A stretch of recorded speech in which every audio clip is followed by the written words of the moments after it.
Doctor Nageswara Reddy గారు ఉన్నారు. పద్మశ్రీ, పద్మభూషణ్, పద్మవిభూషణ్ ఈ గొప్ప పురస్కారాలతో పాటు గ్యాస్ట్రో ఎంటరాలజీ అనే సబ్జెక్టులో వరల్డ్లోనే చాలా ప్రతిష్టాత్మకమైన పురస్కారాలు, అవార్డ్స్ కూడా వారు పొందారు.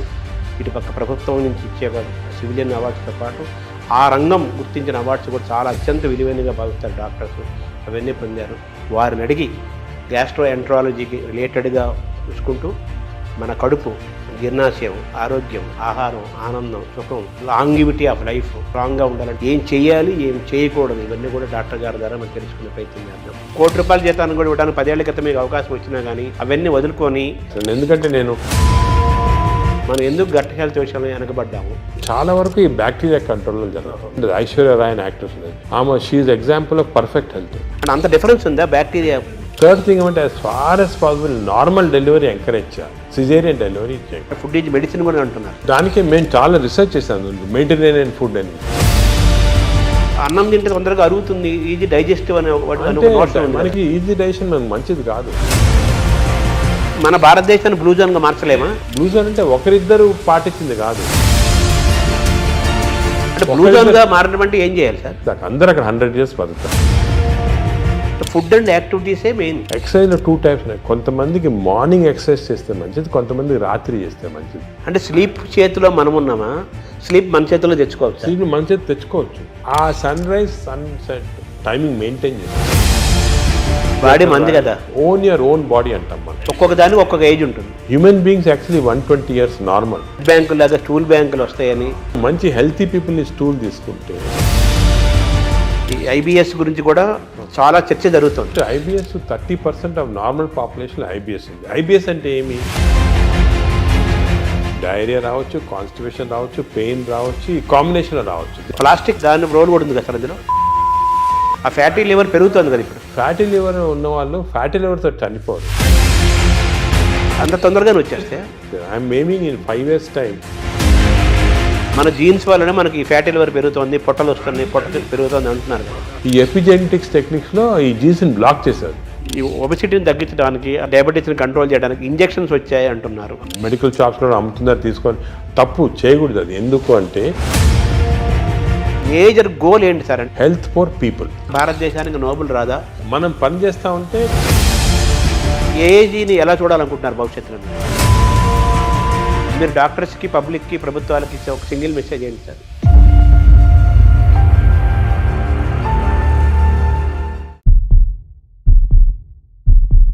నమస్కారం. మనతో పాటు డాక్టర్ నాగేశ్వర రెడ్డి గారు ఉన్నారు. గ్యాస్ట్రో ఎంటరాలజిస్ట్గా వారు ప్రపంచ ప్రసిద్ధులు. అనేక పరిశోధనలు చేశారు, చేస్తున్నారు. కొత్తదనం కోసం ఎప్పుడు వారు వెంపర్లాడుతుంటారు. అంటే రీసెర్చ్, పరిశోధన జరగాలి, డాక్టర్లు అప్డేట్ అవ్వాలి. అలాగే ప్రజలకి, సామాన్యులకు కూడా వైద్యం ఏమిస్తోంది, వైద్యంలో జరుగుతున్న పరిశోధనలు ఏంటి, ఏమేమి అందుబాటులో ఉన్నాయి, ఇవన్నీ తెలుసుకుంటూ మన ఆరోగ్యాన్ని ఏ విధంగా కాపాడుకోవాలి, అనారోగ్యానికి ఎలా దూరంగా ఉండాలి, చిన్న చిన్న మార్పులతో కూడా మనం ఆరోగ్యాన్ని ఎలా మనం చేసుకోవచ్చు, ఇవన్నీ కూడా ఒక బాధ్యతాయుతమైన డాక్టర్గా వారి కెరీర్ని ప్రారంభించి ఈరోజు ప్రపంచ ప్రఖ్యాతి తీసుకొచ్చి గ్యాస్ట్రో ఎంటరాలజీలు అనే సబ్జెక్ట్లో వాళ్ళు టాప్లో ఉన్నారు.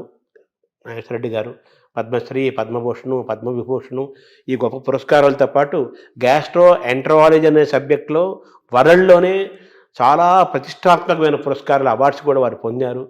ఇటుపక్క ప్రభుత్వం నుంచి ఇచ్చే సివిలియన్ అవార్డ్స్తో పాటు ఆ రంగం గుర్తించిన అవార్డ్స్ కూడా చాలా అత్యంత విలువైనగా భావిస్తారు డాక్టర్స్. అవన్నీ పొందారు. వారిని అడిగి గ్యాస్ట్రో ఎంటరాలజీకి రిలేటెడ్గా చూసుకుంటూ మన కడుపు, జీర్ణాశయం, ఆరోగ్యం, ఆహారం, ఆనందం, సుఖం, అలాగే లాంగివిటీ ఆఫ్ లైఫ్ స్ట్రాంగ్గా ఉండాలంటే ఏం చేయాలి, ఏం చేయాలి, ఏం చేయకూడదు, ఇవన్నీ కూడా డాక్టర్ గారి ద్వారా మనం తెలుసుకునే ప్రయత్నం చేద్దాం. నమస్కారం డాక్టర్ గారు. నమస్కారం శర్మ గారు. మామూలుగా మీరు ఆ వృత్తికి చాలా గొప్ప విలువని, గౌరవాన్ని తీసుకొచ్చారు. అదే అప్పుచ్చువాడు, వైద్యుడు అని మామూలుగా మనం చిన్నప్పుడు చదువుకునేవాళ్ళం. సో ఆ వైద్యుడికి అంత స్థానం ఉంది. సరే, నెగిటివ్ పక్కన పెట్టేస్తే మీలాంటి వాళ్ళ వల్ల మళ్ళీ డాక్టర్లు ఇంత సర్వీస్ ఓరియంటెడ్గా ఉంటారు, ఇంత పబ్లిక్ ఇంట్రెస్ట్తో ఉంటారు, ఇన్ని రీసెర్చ్ చేస్తారు. ఆ వైద్యానికి, ఆ రంగానికి, అలాగే ఆ రాష్ట్రానికి, ఆ దేశానికి కూడా గొప్ప పేరు తీసుకొస్తారని మీలాంటి వాళ్ళ వల్ల మళ్ళీ ఆ వృత్తి యొక్క గౌరవాన్ని మీలాంటి వాళ్ళు కాపాడుతున్నారు. రీసెంట్గా పద్మవిభూషణ్ కూడా వచ్చింది. సో మీకు ముందుగా తెలుగు వారందరి తరపున మీకు అభినందనలు, పబ్లిక్ తరపున మీకు కృతజ్ఞతలు కూడా తెలియజేయాలి. సార్ ఇప్పుడు బాగా వినపడే మాట అన్ని డాక్టర్లు, వాడు కార్డియాలజిస్ట్ అయినా, నెఫ్రాలజిస్ట్ అయినా, న్యూరాలజిస్ట్ అయినా లైఫ్ స్టైల్ మాట్లాడుతున్నారు. ఫస్ట్ లైఫ్ స్టైల్ అంటున్నారు, తర్వాత గట్ హెల్త్ అంటున్నారు. గట్ హెల్త్, మైక్రోబయాము, దీని గురించే మాట్లాడుతున్నారు కదా. ఏంటి సార్ ఈ గట్ హెల్త్? ఈ గట్ హెల్త్ మనం కాపాడుకోవాలంటే ఏం చేయాలి? మనం ఎందుకు గట్ హెల్త్ విషయంలో వెనకబడ్డాము? గట్ హెల్త్ అనేది మీరు ఈ మధ్యనే వింటున్నారు అన్నమాట టర్మ్, కానీ మా మెడికల్ టర్మినాలజీలో చాలా రోజులుగా ఉంది గట్ హెల్త్ అనేది. దీనికి ఇంపార్టెన్స్ ఎందుకు వచ్చిందంటే, మామూలుగా సాధారణంగా నాన్ డాక్టర్స్ కానీ ఈవెన్ డాక్టర్స్ ఏమనుకునే వాళ్ళు హార్ట్ ఇంపార్టెంట్, చాలా హార్ట్ అండ్ కార్డియాలజిస్ట్కి అప్పుడు ప్రతి వాళ్ళు కార్డియాలజిస్ట్ చూపించుకోవటం, హార్ట్ అటాక్ వస్తుంది, స్టెంట్స్ వేసుకోవటం, హార్ట్ సర్జరీ చేసుకోవటం. అదేవిధంగా బ్రెయిన్ ఇంపార్టెంట్, మెదడులో ఏం రాకూడదని దానికి కరెక్ట్గా మందులు తీసుకోవటం, మెదడుకి కొన్ని ఎక్సర్సైజ్ ఉన్నాయి అవి చేయటము. అదేవిధంగా కిడ్నీస్ కూడా చాలా ఇంపార్టెంట్, లివర్ ఇంపార్టెంట్ అని అందరు అనుకునేవాళ్ళు. కానీ ఇప్పుడు మనకి రీసెంట్గా చాలా రీసెర్చ్ జరిగింది. దీంట్లో ఏం తెలిసిందంటే, ఇవి అన్నిటికీ సెంట్రల్ కంట్రోల్ అని ఒకటి ఉంటుంది. సెంట్రల్ కంట్రోల్ బ్రెయిన్లో లేదు, హార్ట్లో లేదు, కానీ సెంట్రల్ కంట్రోల్ మన పేగుల్లో ఉంది. ఎందుకు అంటే, ఇప్పుడు మీరు న్యాచురల్ ఎవల్యూషన్ చేసి చూసారనుకోండి, ఈ ఎవల్యూషన్లో మామూలుగా చిన్న జంతువుల్లో కూడా మ్యాక్సిమం ఇంపార్టెన్స్ పేగులకి ఇచ్చారు. ఎవల్యూషన్ అంటే nature has given that importance. ఎందుకు అంటే, మనం నార్మల్గా ఆహారం తింటాము, ఆహారం నుంచి ఎనర్జీ వస్తుంది. ఈ ఎనర్జీ ప్రతి ఆర్గన్కి డిస్ట్రిబ్యూట్ అవుతుంది. హార్ట్కి ఎనర్జీ అవసరం, బ్రెయిన్కి ఎనర్జీ అవసరం, కిడ్నీ. ఈ ఎనర్జీ అనేది సెంట్రల్ మాట. ఈ ఎనర్జీ ఎందుకు వస్తుంది? మన ఆహారం తిన్న సరిగా డైజెస్ట్ అయితే ఎనర్జీ వస్తుంది. ఈ కాన్సెప్ట్ అనేది ఇప్పుడు మనకి తెలిసిపోయిన తర్వాత అసలు గట్లో ఇంత ఇంపార్టెన్స్ ఎందుకు ఉంది? మనకు గట్ అంటే ఆహార వాహిక, అదేవిధంగా జీర్ణాశయము, అదేవిధంగా చిన్న ప్రేగులు, పెద్ద ప్రేగులు, ఒక సిస్టమ్ ఉంది. ఈ సిస్టమ్ మనం తిన్న ఆహారం లోపలికి వెళ్ళిన తర్వాత, ఆహారం అనేది చాలా కాంప్లెక్స్. అంటే దాంట్లో ప్రోటీన్స్ ఉంటాయి, కార్బోహైడ్రేట్స్ ఉంటాయి, ఫ్యాట్స్, అన్నీ చాలా కాంప్లెక్స్, అన్నీ కలిపి ఆహారం తయారవుతుంది. ఈ ఆహారం లోపలికి వెళ్ళిన తర్వాత బాడీ ఏమంటే దీన్ని బ్రేక్ డౌన్ చేస్తుంది. అంటే ప్రోటీన్స్ని అమైనో యాసిడ్స్, అదేవిధంగా ఫ్యాట్స్ని చిన్న ట్రైగ్లిజరైడ్స్ అలాగా, అదేవిధంగా మనం తిన్న కార్బోహైడ్రేట్స్ని గ్లూకోజ్, ఫ్రక్టోజ్, సింపుల్ సబ్స్టెన్సెస్ లాగా, అంటే చాలా ఇంటెలిజెంట్గా మనకు ఉన్న ఎంజైమ్స్ బ్రేక్ డౌన్ చేసి ఇవన్నీ కూడా ఆహార లోపలికి మన బ్లడ్ వెజల్స్లోకి అబ్జర్వ్ అయిపోయి న్యూట్రిషన్ అనేది వస్తుంది బాడీ. అంటే ఇది వెరీ కాంప్లెక్స్ సబ్జెక్ట్.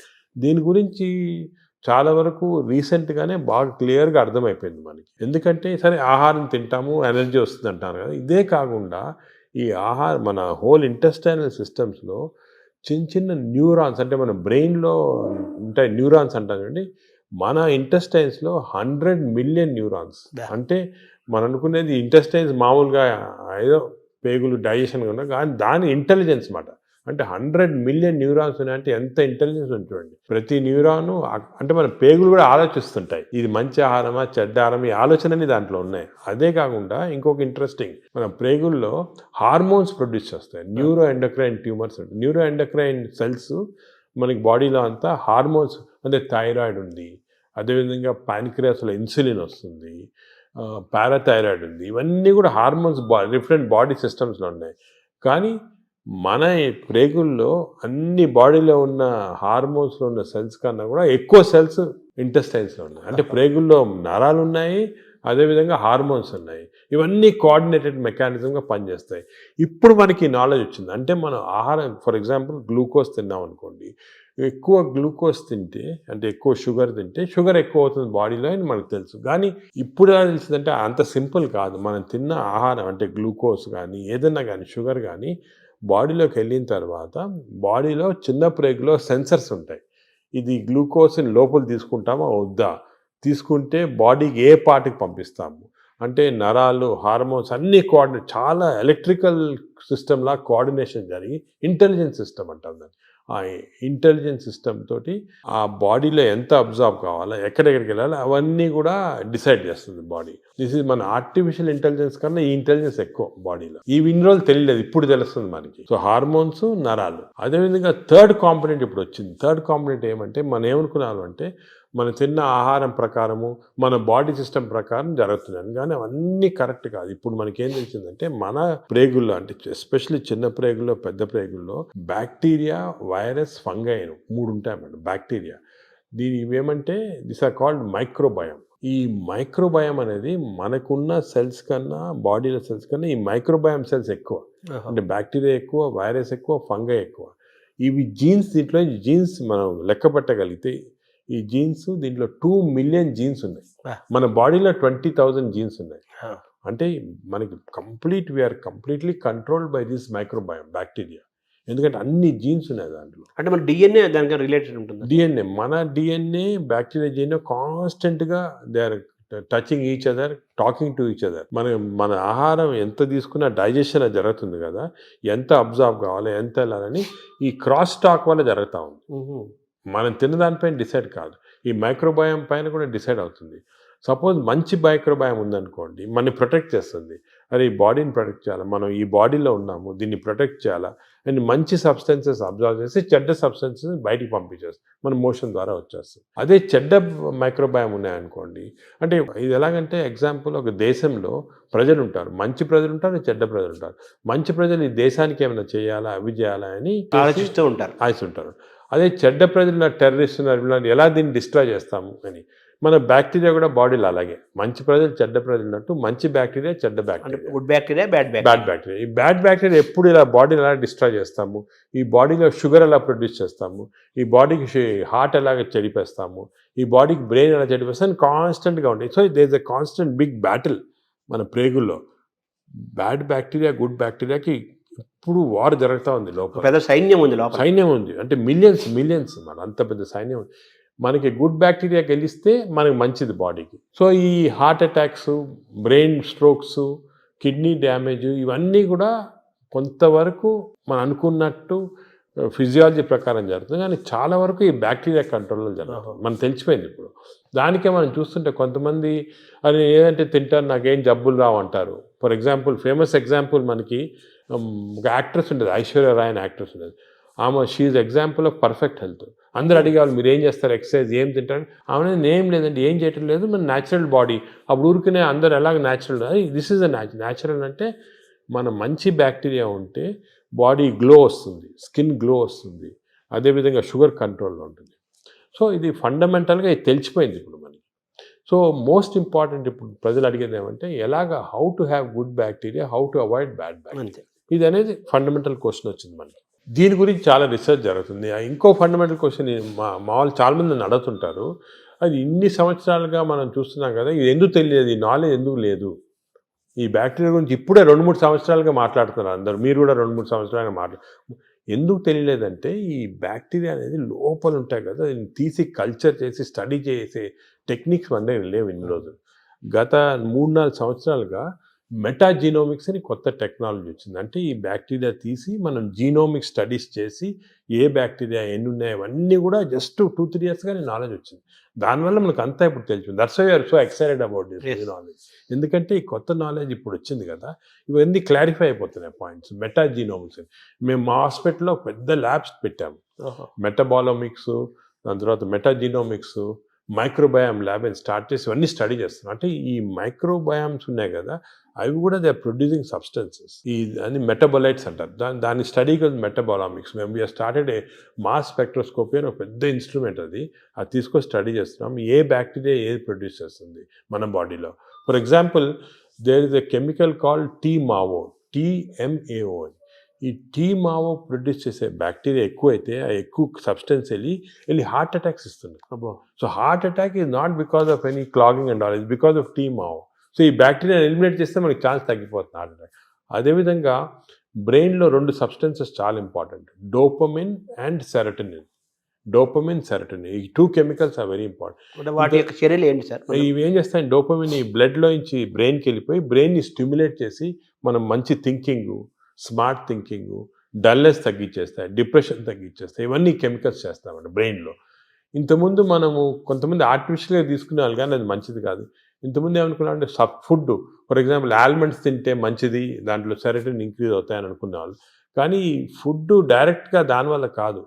ఈ ఫుడ్, మనం తిన్న ఫుడ్ని బ్యాక్టీరియా తీసుకొని, ఫర్ ఎగ్జాంపుల్ మనం బాదం తిన్నామనుకోండి, మంచి బ్యాక్టీరియా ఉంటే ఈ బాదంని లో ఉన్న ట్రిప్టోఫాన్ని సెరటిన్ లాగా మార్చేస్తుంది బాడీకి. సెరటిన్ అంటే బ్యాక్టీరియా ప్రొడ్యూసింగ్ సెరటిన్, డోపమిన్, ఇవన్నీ కూడా ఇవి కూడా మంచి గుడ్ ఈ బ్యాక్టీరియా. డోపమిన్ వల్ల సార్ దానివల్ల ఏం జరుగుతుంది? డోపమిన్ వల్ల అగైన్ బాడీ యాక్ట్, ఎనర్జీ వస్తుంది, ఎక్సర్సైజ్ చేయాలనిపిస్తుంది, పాజిటివ్ థాట్స్ వస్తాయి. ఈ డోపమిన్ తక్కువ ఉన్న వాళ్ళు ఎప్పుడు డల్గా కూర్చొని ఎక్సర్సైజ్ చేయరు, దానివల్ల బద్ధంగా వచ్చే ఫ్యాట్, బాడీలో బాగా ఫ్యాట్ రావడం అవన్నీ అలా వస్తాయి. ఈ స్లీప్లెస్నెస్ అవన్నీ కూడా బ్యాక్టీరియాకి సంబంధించి. సో ఇవన్నీ మనకి ఇప్పుడు నాలెడ్జ్ వచ్చేసింది. ఈ బ్యాక్టీరియా ఏవే మంచిది, ఏవి చెడ్డవి, ఇవి మెయింటైన్ చేసుకోవాలి కరెక్ట్గా మనం. అంటే ఎలా మెయింటైన్ చేసుకోవాలి సార్? ఫుడ్లో ఉందా, మన ఎక్సర్సైజ్లో ఉందా? సో మనకి బ్యాక్టీరియా కూడా చాలా వరకు ఫుడ్లో, మనం తిన్న ఫుడ్ ప్రకారం ఒకటి, ఎక్స్టర్నల్ బ్యాక్టీరియా మనకు వస్తుంది. ఇది 3 ఇంపార్టెంట్ రీజన్స్ మనకు తెలియాలి, ప్రజలు కూడా తెలియజేయమంటే, మనకి ఒరిజినల్గా పుట్టుకతోటే బ్యాక్టీరియా వస్తాయి బాడీలో. ఆహారం నుంచి న్యూ బార్న్ ఆహారం తింది కదా, ఆహారం లేకుండా పుట్టుకతోనే వచ్చేస్తుంది. పుట్టుకతో ఎలాగంటే మదర్ నుంచి డెలివరీలో వచ్చేస్తుంది బ్యాక్టీరియా. అంటే మన తొలి జీవే బ్యాక్టీరియా అని చెప్పచ్చా? అంటే తొలి జీవి అని కాదు, మనం పుట్టినప్పుడు మన కడుపులో స్టెరైల్గా ఉండవు, బ్యాక్టీరియా ఉంటాయి.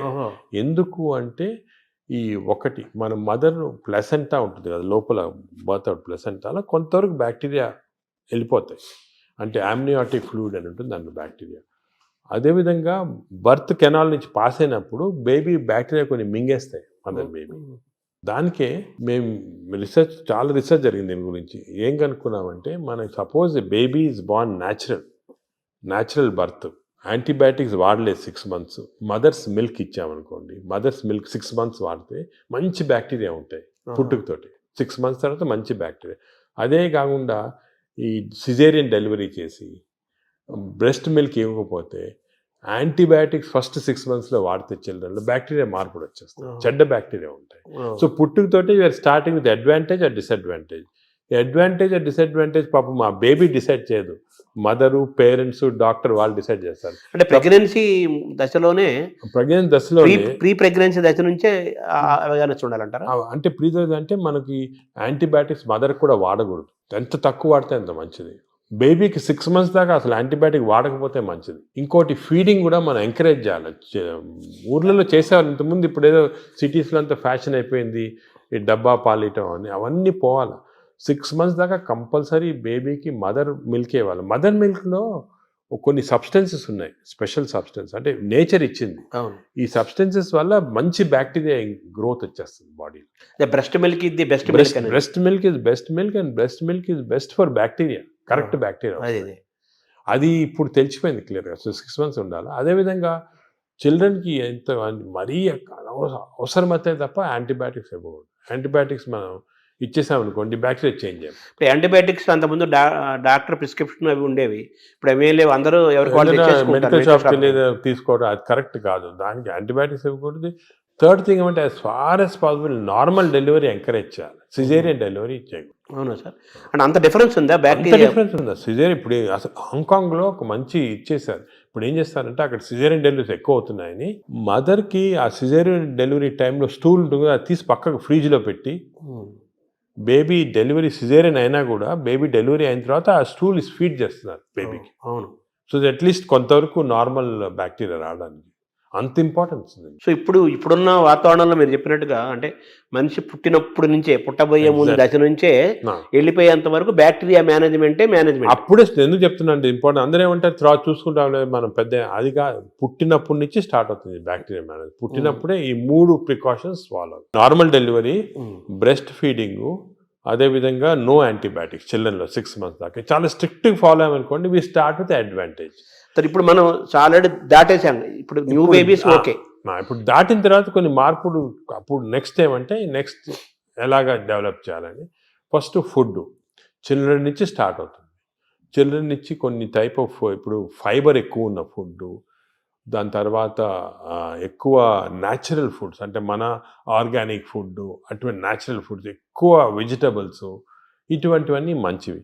కానీ అన్ఫార్చునేట్లీ ఒక రాంగ్ థింగ్ ఏమవుతుందంటే, ఫాస్ట్ ఫుడ్. చిల్డ్రన్ స్కూల్కి వెళ్ళగానే పక్కనే ఫాస్ట్ ఫుడ్ షాప్ ఉంటుంది, ఫాస్ట్ ఫుడ్స్, ఈ బర్గర్స్, చిప్స్, ఇటువంటివన్నీ, నూడిల్స్, ఇవన్నీ కూడా బ్యాడ్ బ్యాక్టీరియా కారణం. అసలు మనం నెక్స్ట్ స్టెప్ చిల్డ్రన్లో ఏం చేయాలంటే, హెల్తీ ఫుడ్ హ్యాబిట్స్ చాలా స్ట్రాంగ్గా పెట్టాలి.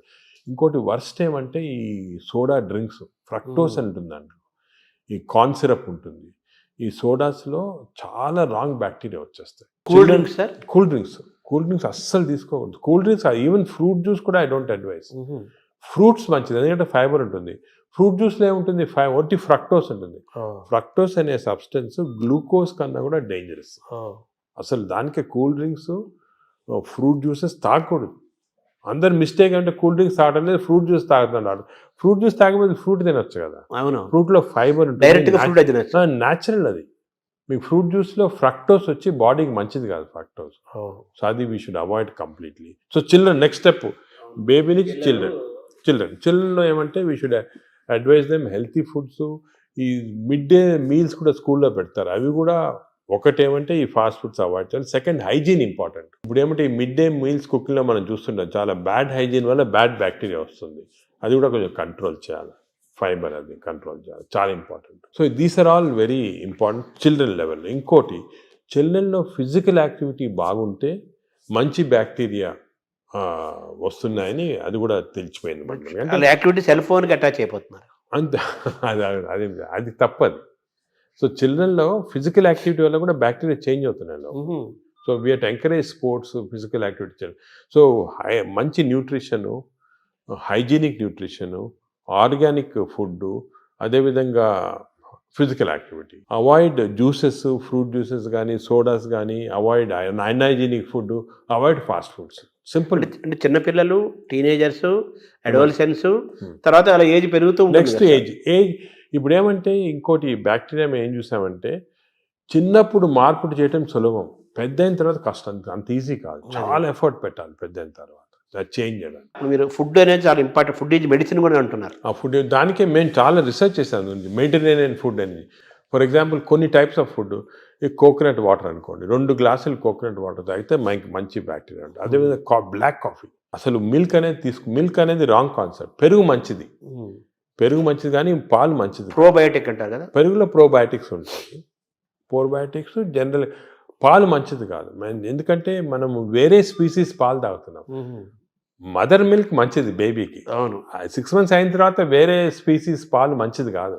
ఎందుకంటే పాలు, ఒక స్పీసీస్లో పాలు is meant only for that species. ఇప్పుడు ఆవు పాలు అనుకోండి, ఆవు పాలు అంటే దూడకు మంచిది, అది గ్రోత్కి మంచిది, చాలా ఎక్స్పోనెన్షియల్ గ్రోత్ అవుతుంది బేబీ.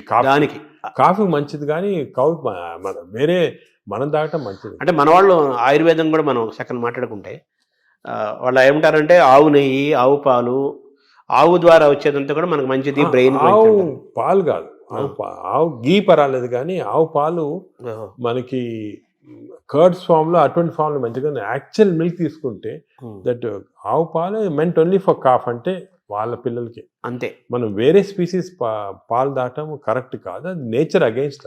అది అంటే మనుషులు వాళ్ళు తీసుకోవాలి, మనుషులంటే అంతే, exact same species, that is nature.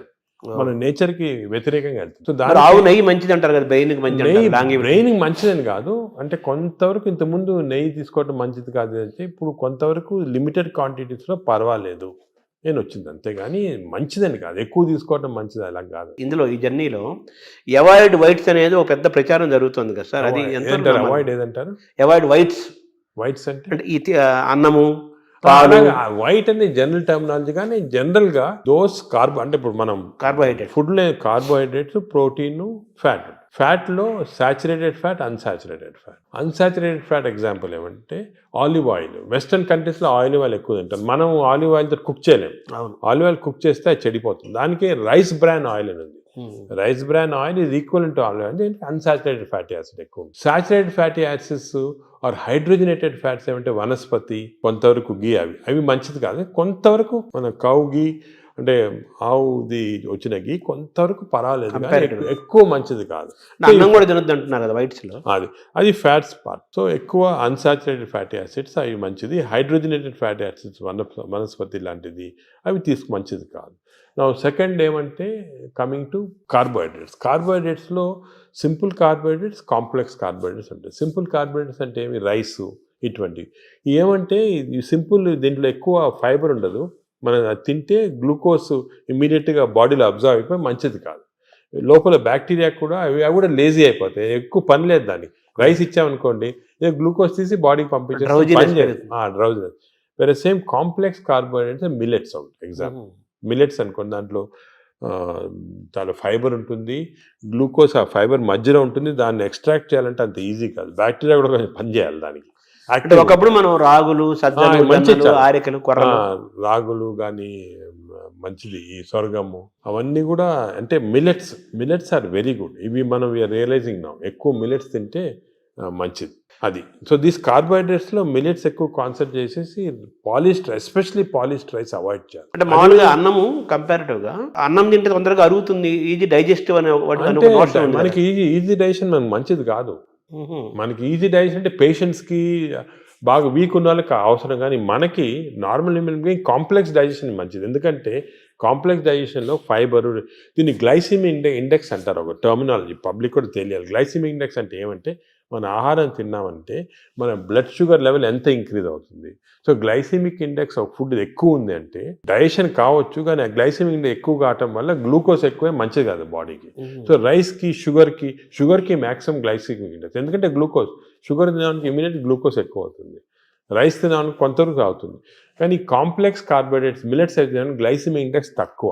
కొన్ని ఉన్నాయి బీన్స్, మన చిక్కుడుకాయ, ఇది కిడ్నీ బీన్స్ అంటారు అవి, అవన్నీ రాజ్మా, ఇవన్నీ గ్లైసిమిక్ ఇండెక్స్ తక్కువ. అవి కూడా కార్బోహైడ్రేట్స్, గ్లైసిమిక్ ఇండెక్స్ తక్కువ. అంటే అవి తింటే దాంట్లో ఫైబర్ నుంచి గ్లూకోజ్ బయటికి లాగాల, బ్యాక్టీరియా పనిచేయాలి, అన్ని చేసి స్లోగా గ్లూకోజ్ ఇంక్రీజ్ అవుతుంది. సో దట్ ఈస్ నాట్, అది మంచిది. లో గ్లైసిమిక్ ఇండెక్స్ అంటే మంచిది. సో ఇది కార్బోహైడ్రేట్స్. సో అరుగుదల రైస్ తింటే మంచిది అరగటం అనేది మంచిది కాదు, తొందర అరగకూడదు, డిలే కాదు. థర్డ్ ఆస్పెక్ట్ ప్రోటీన్లో మనకి యానిమల్ ప్రోటీన్, వెజిటబుల్ ప్రోటీన్ అంటే ఈ స్ప్రౌట్స్, దాల్స్, ఇవన్నీ వెజిటబుల్ ప్రోటీన్. యానిమల్ ప్రోటీన్లో కొన్ని మంచి ఉంది, చెడు ఉంది. Animal protein high quality protein, for example eggs అనుకోండి, మంచిది యానిమల్ ప్రోటీన్. అదేవిధంగా కొంతవరకు ఫిష్ మంచి ప్రోటీన్, అంటే దాంట్లో ఎక్కువ ఫ్యాట్ లేదు. కానీ ఇప్పుడు రెడ్ మీట్ అనుకోండి, దాంట్లో సాచురేటెడ్ ఫ్యాట్ ఎక్కువ, అది మంచిది కాదు. అసలు రెడ్ మీట్ అనేది తినకూడదు అసలు. ఈ రెడ్ మీట్ వల్ల మనకి బాడీ హార్మ్ కాకుండా ఈ బాడీలో క్యాన్సర్స్ రావటము, కోలన్ క్యాన్సర్స్ వెస్టర్న్ కంట్రీలో చాలా ఎక్కువ పాలిప్స్ అది రెడ్ మీట్ వల్ల. So red meat complete avoid చేస్తేనే బెటర్. సో ఇవి కొన్ని జనరల్ ప్రిన్సిపల్స్ మాట. దీంట్లో స్పెసిఫిక్గా మేము ఈచ్ పేషెంట్కి అడ్వైస్ చేస్తుంటాం. ఎందుకంటే ఇవి ఇంపార్టెన్స్ ఎందుకు వచ్చిందంటే వాటికంటే మన ప్రపంచంలో 5 బ్లూ జోన్స్ అని ఉన్నాయి. బ్లూ జోన్స్ అంటారు దాన్ని, బ్లూ జోన్స్. ఈ 5 బ్లూ జోన్స్లో ఫర్ ఎగ్జాంపుల్ సార్డినియా అని ఇటలీలో ఉంది, అదేవిధంగా లైమలోండా అని చిన్న అంటే ఒక్కనవా అని జపాన్లో ఉంది. ఈ 5 బ్లూ జోన్స్లో ఏమంటే people are living for very long period. ఈ బ్లూ జోన్స్, అవి బ్లూ జోన్స్ అంటారు. అంటే కొన్ని వరల్డ్లో 5 బ్లూ జోన్స్లో people are living mainly 100 years దాకా. అందరు అక్కడ 100 years బతుకుతారు. లాంగివిటీ ఒకటి, హెల్తీగా ఉన్నారు అందరు. డయాబెటీస్ తక్కువ, హైపర్ టెన్షన్, హార్ట్ డిసీజ్. ఎందుకు అని చాలామంది దీన్ని రీసెర్చ్ చేసి చూస్తే మెయిన్గా వాళ్ళ 2 diet habits, second physical activity. They are all very active physically. 100 years అయినా కూడా వాడు వాక్స్కి వెళ్తుంటారు, ఇది చేస్తారు, గార్డెనింగ్ చేస్తారు, సైకిల్తో కూడా వెళ్ళిపోతారు. మెంటలీ బాగా యాక్టివ్ ఉంటారు. డయట్ వాళ్ళది మెడిటరేనియన్ డయట్ అని ఎక్కువ తింటారు. ఇది మెడిటరేనియన్ అంటే olive oil, nuts, vegetables, fresh fruits, fish.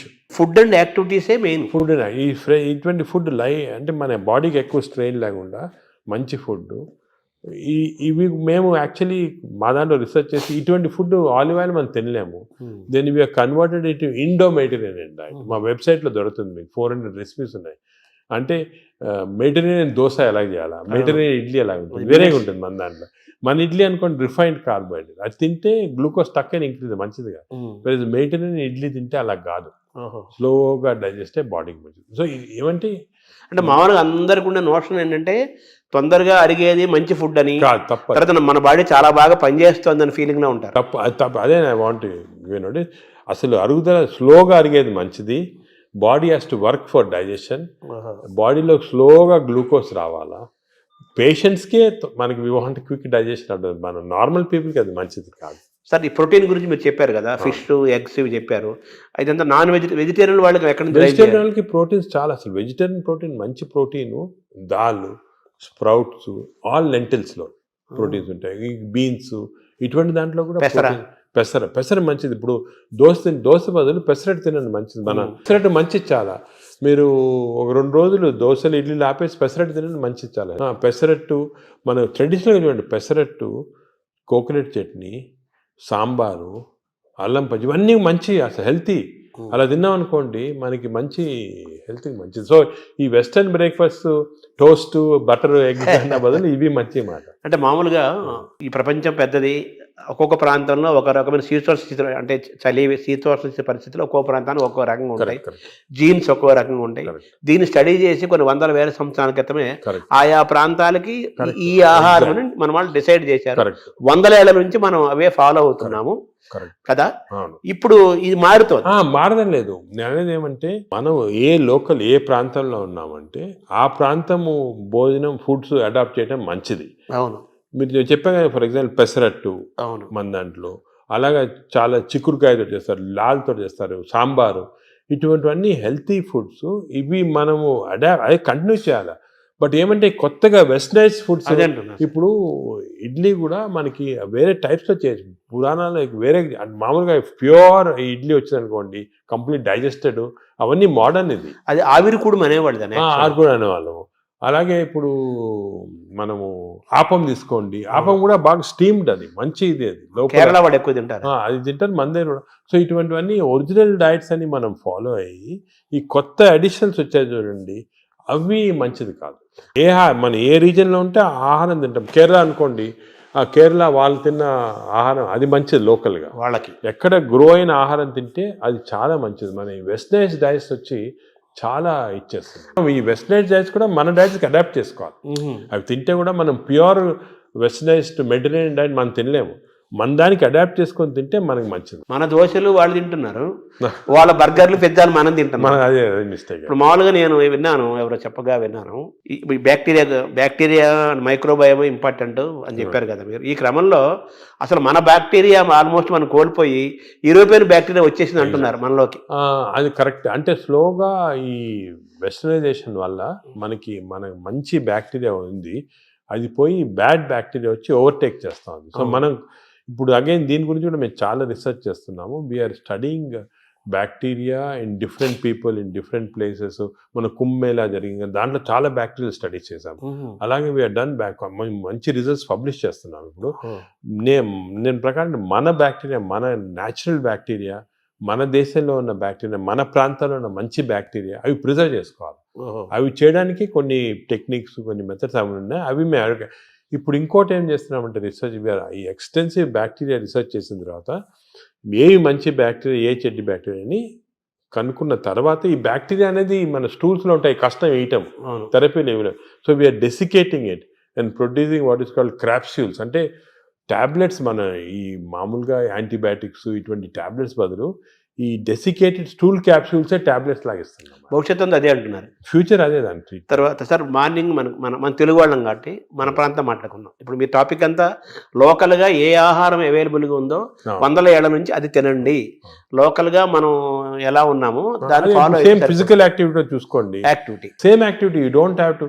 కానీ ఇప్పుడు ఆ ఆఫీస్లో కూర్చోవడం టైం లేకుండా వేరే అడ్వకేటింగ్, సరే ఎక్సర్సైజ్ 1 అవర్ చేయాలా, ఎక్సర్సైజ్ చేయాలా.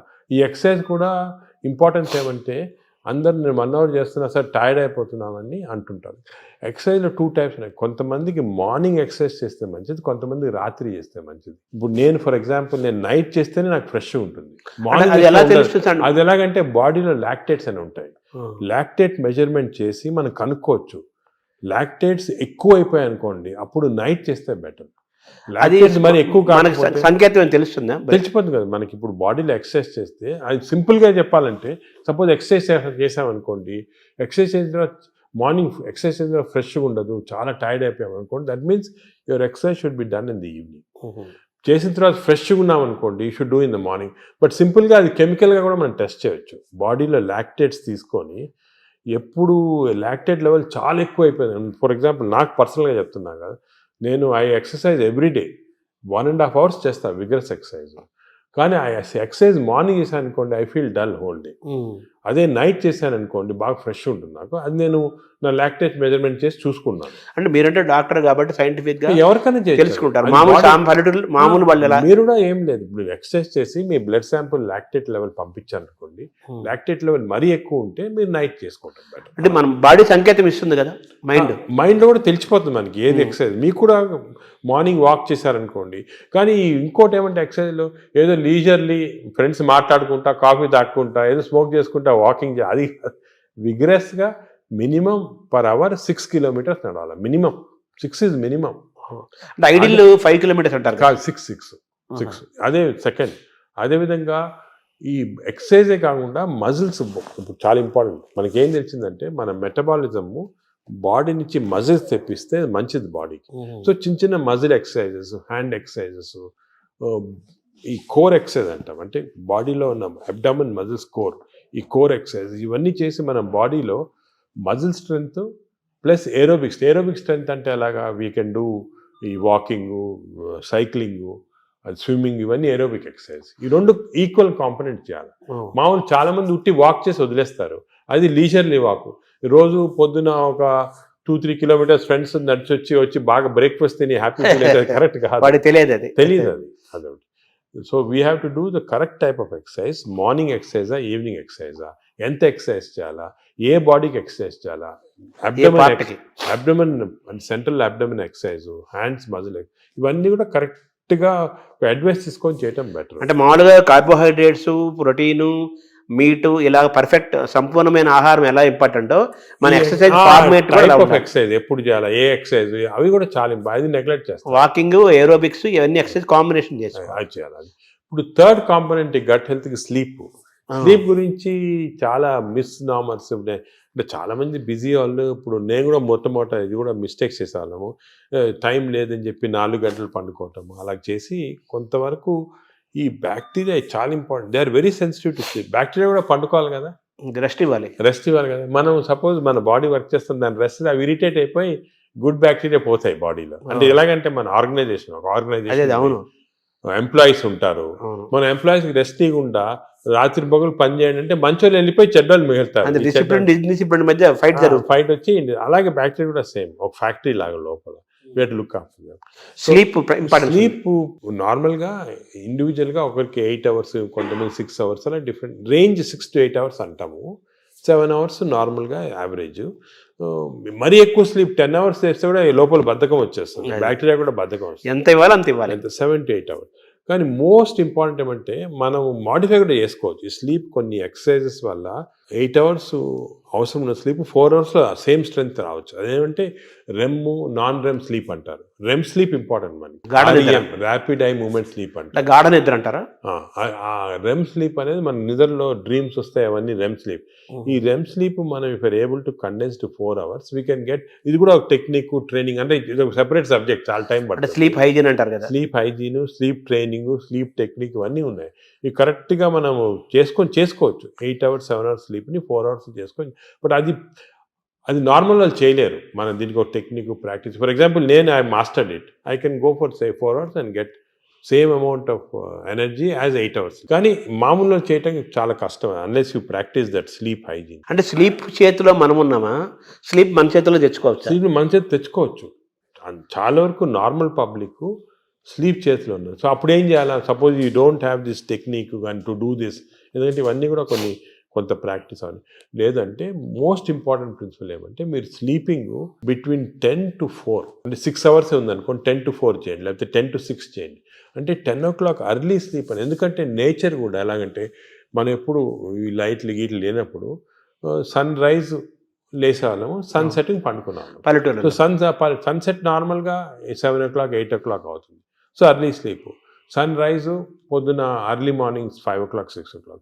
సో ఆ sun rise sunset timing maintain చేస్తే కొంతవరకు న్యాచురల్ స్లీప్ చాలా హెల్తీ స్లీప్. అంటే బ్యాక్టీరియా కూడా చాలా సంతోషపడతాయి. అండ్ ఎవల్యూషన్ ఇది మిలియన్స్ ఆఫ్ ఇయర్స్ ఎప్పుడు వచ్చింది కాదు, కొన్ని మిలియన్స్ ఆఫ్ ఇయర్స్ ఎవల్యూషన్లో ఇలా తయారయ్యాం మనం. ఇప్పుడు ఈ గత 200-300 సంవత్సరాలుగా ఈ ఎలక్ట్రిసిటీ ఇవన్నీ రావడం జరిగింది.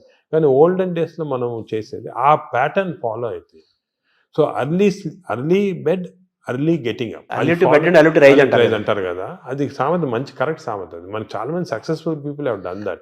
ఇప్పుడు మనకి స్లీప్ టెక్నిక్, వర్కింగ్ స్టైల్ మారింది కదా సార్. మనకు మారింది కాబట్టి మనం ఈ కొత్త స్లీప్ ఎక్సర్సైజ్, స్లీప్ టెక్నిక్ చేసి కొంచెం మార్పు చేస్తున్నాం. ఫర్ ఎగ్జాంపుల్ నాలాటోళ్ళు అర్లీ స్లీప్ పాసిబిలిటీ కాకపోతే I can modify this using these techniques and get the same effect. ఇది జనరల్ పబ్లిక్ చేయలేరు కదా. అంటే మెటాబాలిజం యాక్సెప్ట్ చేస్తుందా?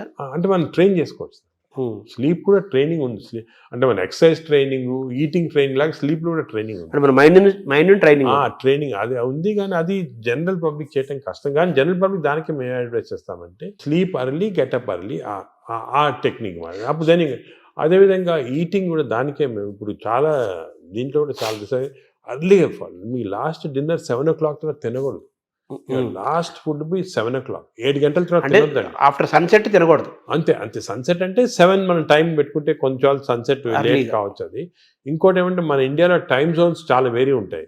ఇప్పుడు అస్సాంలో ఉన్న టైము, బాంబేలో టైం సేమ్, కానీ యాక్చువల్లీ కరెక్ట్ కాదు నేచర్ ప్రకారం. మనము 7 o'clock అని పెట్టామనుకోండి, అది ఈజీగా అర్థమవుతుంది. సో మామూలుగా మన బ్రేక్ఫాస్ట్ హెవీగా ఉండాలా, లంచ్ కొంచెం మోడరేట్గా ఉండాలా, డిన్నర్ చాలా లైట్గా ఉండాలా before 7 o'clock. Simple principles. Overall గా మన గట్ హెల్త్ అనేది మొత్తం present, future, everything gut health కాబట్టి ఈ గట్ హెల్త్ మెయింటైన్ చేయాలంటే ఫుడ్, యాక్టివిటీస్ అండ్ స్లీప్ ఇవి కరెక్ట్ అని నార్మల్గా చెప్తుంటారు అందరు, ఫుడ్, యాక్టివిటీస్ అయిపోయినా. అది కానీ దీంట్లో చాలా సైన్స్ వచ్చింది, మనం డిస్కస్ చేసాం కదా, దీనిలో చాలా నాలెడ్జ్ వచ్చింది, చాలా ఉంది.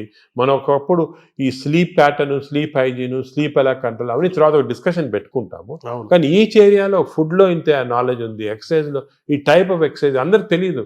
అందరంటే నిన్ను చాలా మంది పేషెంట్స్ ని చేస్తున్నారు ఎక్సర్సైజ్. మా పొద్దున్న పూట మేము ఫ్రెండ్స్ అందరం వాకింగ్ చేస్తాం సార్, 2-3 కిలోమీటర్లు కబుర్లు చెప్పుకొని, సెల్ ఫోన్ మాట్లాడుకుంటాం.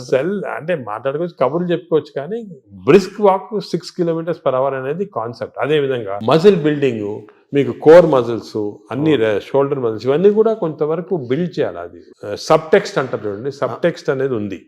ఓవరాల్ గా హెడ్డింగ్ అనేది సబ్ టెక్స్ట్. అది సో పీపుల్ కొంచెము వాళ్ళు అవేర్నెస్ తెచ్చుకొని దీని గురించి ఇంట్రెస్ట్ తీసుకొని దీనికి ఒక మంచి ఓన్ యువర్ ఓన్ బాడీ అంటాం మనం. మా రీసెంట్గా మా డాక్టర్ మంచి డాక్టర్ సరీన్ గారని ఢిల్లీలో బుక్ రాశారు, ఓన్ యువర్ ఓన్ బాడీ. అంటే మన బాడీకి వీఆర్ రెస్పాన్సిబుల్. అంతే కదా. వేరే మీ డాక్టర్ బాగా చేస్తారు, లేకపోతే మా హెల్త్ బాడీ మంది కదా, అవన్నీ కరెక్ట్ కాదు. మన బాడీ మనం ఓన్ చేయాలి. ఇప్పుడు మనకి ఏదైనా ప్రెషియస్ వస్తువు ఉందనుకోండి ఇంట్లోనే, మనం ఎంత జాగ్రత్తగా చూసుకుంటాం దాన్ని, మనం బాడీని అంత జాగ్రత్త చూసుకోవటం లేదు. అది ఇన్నర్ ఇంజనీరింగ్ అంటారు కదా. మనలోకి మనం లోపలికి చూసుకుంటూ, మనల్ని గమనించుకుంటూ, మన శరీరాన్ని మనం ఓన్ చేసుకుంటూ, మన హెల్త్ ని మనం డ్రైవ్ చేసి సింపుల్ ప్రిన్సిపల్స్ ఫాలో అయితే అంతే చాలా వరకు మనం బాడీ, మనం లైఫ్ స్పాన్ పెంచుకోవచ్చు హెల్తీగా. అంటే ఇంకోటి, ఇప్పుడు it is not question of life span, ఆ వర్డ్ తీస్తాం మన డిక్షనరీ. హెల్త్ స్పాన్ అంటే మనం ఎన్ని రోజులు బాగా జీవించవచ్చు. నార్మల్గా ఈ యానిమల్స్ అన్ని కూడా ఒక లైఫ్ స్పాన్ ఉంటుంది కదా, ఒక్కొక్క ఏజ్ ఉంటుంది. Human beings actually 120 years normal. అవును. బట్ 120 years ఎంతమంది? చాలా తక్కువ మంది. ఎందుకంటే ఇవన్నీ ఈ ప్రాబ్లమ్స్ వల్ల మనకి we don't want 120 years life span, ఏదో కర్రలు పట్టుకొని నడవలేక. హెల్త్ స్పాన్ మీకు 80 years or 90 years బాగా హెల్తీగా ఉన్నాం అనుకోండి, చాలా. అది సో హెల్త్ టాబ్లెట్, మెడిసిన్స్ ఇవన్నీ వేసుకొని ఎంత తక్కువ లైఫ్ స్పాన్ పెరుగుతుంది. ఇప్పుడు పరిస్థితి అది కరెక్ట్ కాదు. మనం ఎంత హెల్తీగా ఉంటే అసలు ఇవన్నీ కూడా diabetes, heart disease, liver fatty, ఇవన్నీ రివర్సిబుల్. క్యాన్సర్ కొన్ని ప్రివెంటబుల్, క్యాన్సర్ రివర్సిబుల్ కాదు, ప్రివెంటబుల్. డయాబెటీస్, హెల్త్, హార్ట్, మన అన్ని వెజల్స్ బ్లాక్ అయిన తర్వాత we have seen by following certain principal you can reverse it. మీకు అవసరం లేదు. షుగర్ రివర్స్ చేయొచ్చు, హార్ట్ రివర్స్ చేయొచ్చు, లివర్ ఫ్యాట్, లివర్ కరెక్ట్. ఈ ప్రిన్సిపల్స్ ఫాలో అయ్యి అంత ఆహారము, యాక్టివిటీ, స్లీప్ అంతా complete it's the digestive system. Sir ఈ క్రమంలో మీరు బ్లూ జోన్ 5 చెప్పారు. ఇప్పుడు బ్లూ జోన్ స్టడీ చేయండి. మీరు అనేది ప్రజలు కూడా బ్లూ జోన్ బుక్స్ తీసుకొని అసలు వాళ్ళు ఎందుకు ఇన్ని రోజులు హెల్తీగా ఉంటున్నారు అని స్టడీ చేస్తే దీంట్లో చాలా నాలెడ్జ్ ఉందండి. అంటే ఇది ఇప్పుడు వచ్చింది కాదు. ఈ బ్లూ జోన్ అనేది 10,000 years గా జరుగుతూ ఉంది. మన భారతదేశాన్ని బ్లూ జోన్ గా మార్చలేదు. మనకి భారతదేశం బ్లూ జోన్. నాదేంటి, నేను చాలా మందికి ఈ పాలిటిక్స్ చెప్తుంటా, why can't we convert at least some part of India into blue zones? చేయొచ్చు. మన తెలుగు ప్రాంతాలను చేయొచ్చు. తెలుగు ప్రాంతాలను బ్లూ జోన్ చేయాలి. అంటే ఈ బ్లూ జోన్ అంటే ఒకరిద్దరు పాటించింది కాదు, ఆ పాపులేషన్ అంతా పాటించాలి. ఇప్పుడు ఒక పాపులేషన్ ఉన్నారనుకోండి, మనకి మంచి ప్రోగ్రెసివ్ పాలిటీషియన్స్ సీఎంస్ ఉన్నారనుకోండి, ఒక మంచి కాన్సెప్ట్ తీసుకొచ్చి ఐడియా, నేను అనుకునేది అందరికి ఉంది, అది మన దేశం అంటే ఆంధ్రప్రదేశే తెలంగాణ ఏదైనా కూడా బ్లూ జోన్స్ లాగా మార్చేసేవచ్చు, కానీ అందరు ఫాలో కావాలి. అంటే బ్లూ జోన్గా మారడం అంటే ఏం చేయాలి సార్? అంటే ఈ వాళ్ళు బ్లూ జోన్స్లో ఏం చేస్తారో స్టడీ చేసి మనం ఇంప్లిమెంట్ చేస్తే అయిపోతుంది. అంటే మీరు చెప్పిన ఆ మూడేనా? అంతే healthy food pattern, exercise pattern, life style, sleep pattern. వాతావరణ కాలుష్యం కూడా ఉంది, పొల్యూషన్. ఆ వాతావరణ పొల్యూషన్ లక్లీ మనకు అంత లేదు. ఇప్పుడు ఢిల్లీ అనుకోండి, అదే నార్త్ ఇండియా అనుకోండి, ఆ పొల్యూషన్ అనేది మనకు హ్యాండిల్ లేదు, ఏం చేయలేము. కానీ లక్లీ మనం ఇప్పుడు తీసుకున్నాం అనుకోండి, ఇప్పుడు అదేముంది, గ్రీనరీ ఇంక్రీజ్ చేసుకోవటము, అది అటువంటివన్నీ కూడా చేసుకొని ఈ మన waste plastics, for example other problems plastics. ఈ ప్లాస్టిక్స్ వల్ల కూడా మేము చాలా రీసెర్చ్ చేస్తున్నాం. చాలా micro plastics producing tissue damage అనేది చాలా ఉంది. కొన్ని plastic bottle, especially plastic bottle ఎండలో పెడతాము, అది తాగామనుకోండి, దాంట్లో చాలా మైక్రో ప్లాస్టిక్స్ మన బాడీలో ఎంటర్ అయ్యి చాలా ప్రాబ్లమ్, డేంజరస్ అది.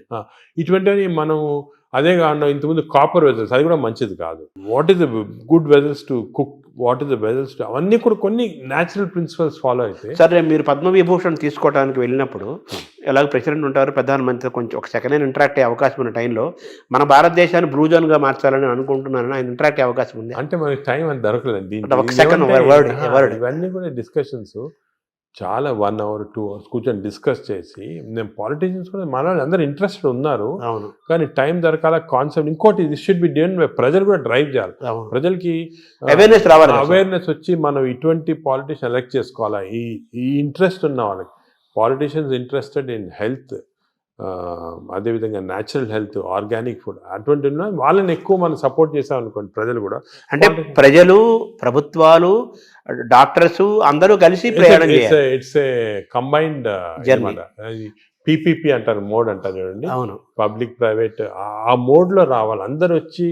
ఎందుకంటే అల్టిమేట్లీ మనకి లైఫ్లో ఇంపార్టెన్స్ హెల్త్, అంతే కదా. అదేవిధంగా మనకి హ్యాపీనెస్ అవన్నీ ఉండాలంటే health is the most important. Ultimately health is the bottom line.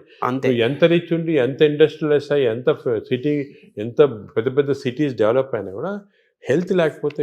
అంతే కదా, చాలా మంది కోటీశ్వరులను చూస్తున్నాము, పెద్ద పెద్ద పదవుల్లో ఉంటారు, వాళ్ళు తినలేరు, తాగలేరు, నిద్రపోలేరు, ఎంజాయ్ చేయలేరు. I'm seeing so many rich patients, అవును, చాలా పెద్ద పొజిషన్ లో ఉన్నారు, చాలా వాళ్ళ ఫీల్డ్స్ లో చాలా ఫేమస్.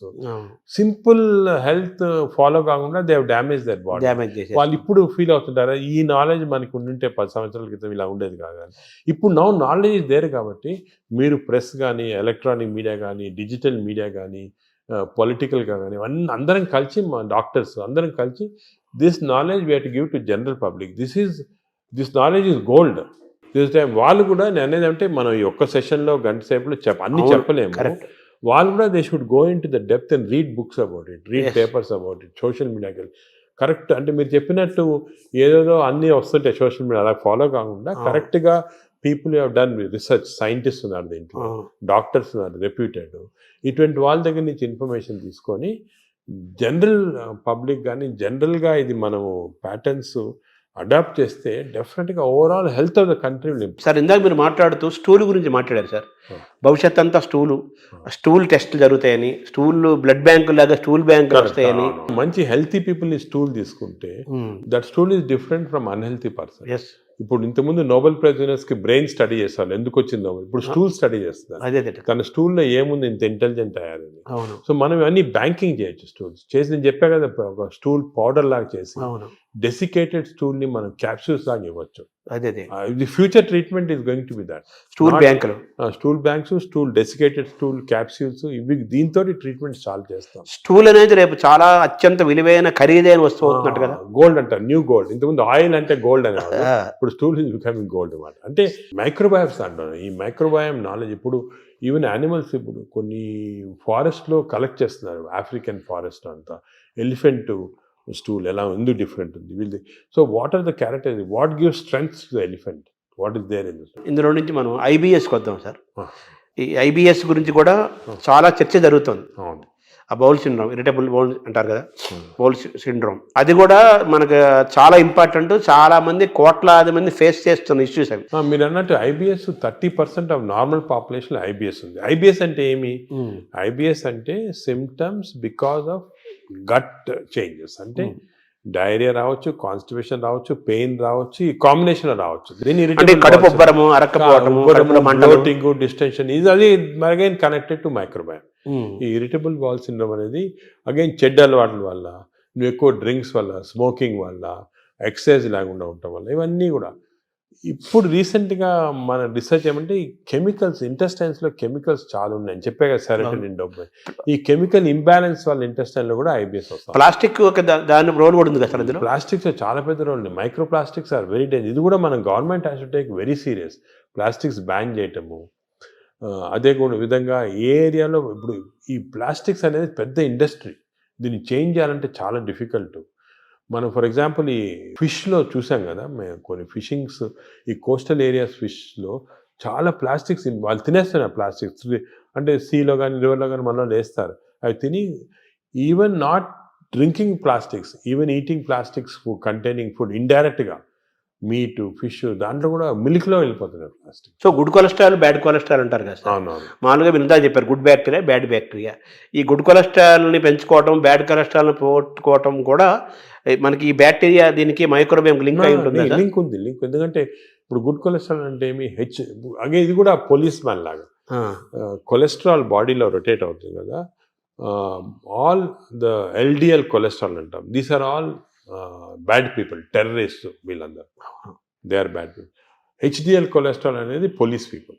ఈ హెచ్డిఎల్ కొలెస్ట్రాల్ కాన్స్టెంట్లీ బాడీలో తిరుగుతూ ఉంటుంది. ఎక్కడెక్కడ ఈ బ్యాడ్ కొలెస్ట్రాల్, బ్యాడ్ పీపుల్ ఉంటే తీసేస్తూ ఉంటుంది అన్నమాట. సో హెచ్డిఎల్ కొలెస్ట్రాల్ ఎక్కువ చేసుకోవాలి మనం, అంటే గుడ్ కాప్స్ని ఎక్కువ చేసుకోవాలి, గుడ్ పోలీస్ వాళ్ళని ఎక్కువ చేసుకోవాలి. అది ఫుడ్ హ్యాబిట్స్, ఎక్సర్సైజ్, కొన్ని పర్టికులర్ టైప్స్ ఆఫ్ ఫుడ్లో కూడా హెచ్డిఎల్ కొలెస్ట్రాల్ ఇంక్రీజ్ అవుతుంది. ఇవి చేసి అవి హెచ్డిఎల్ కొలెస్ట్రాల్ నార్మల్గా 40 లిమిట్, 40 కన్నా తక్కువ ఉంటే మంచిది కాదు. మీరు బ్లడ్ ల్యాబ్లో చెక్ చేసుకోవచ్చు. మీ హెచ్డిఎల్ కొలెస్ట్రాల్ 40 కన్నా తక్కువ ఉంటే మంచిది కాదు, అది ఇంక్రీజ్ చేయాలి. అబోవ్ 60 ఉంటే మంచిది, అంటే ఎక్కువ పోలీసు వాళ్ళు ఉన్నారు మీ బాడీలో.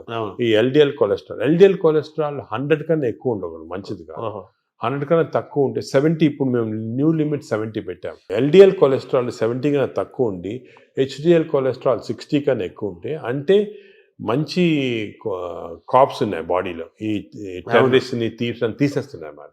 సో అది ఏం చేయాలి, 60 HDL, less than 100 or less than 70 LDL cholesterol. Sir ఈ క్రమంలో మీరు బాగా అవేర్నెస్ తీసుకొచ్చే టాపిక్స్లో ఫ్యాటీ లివర్ ఒకటి తీసుకొస్తున్నారు కదా sir.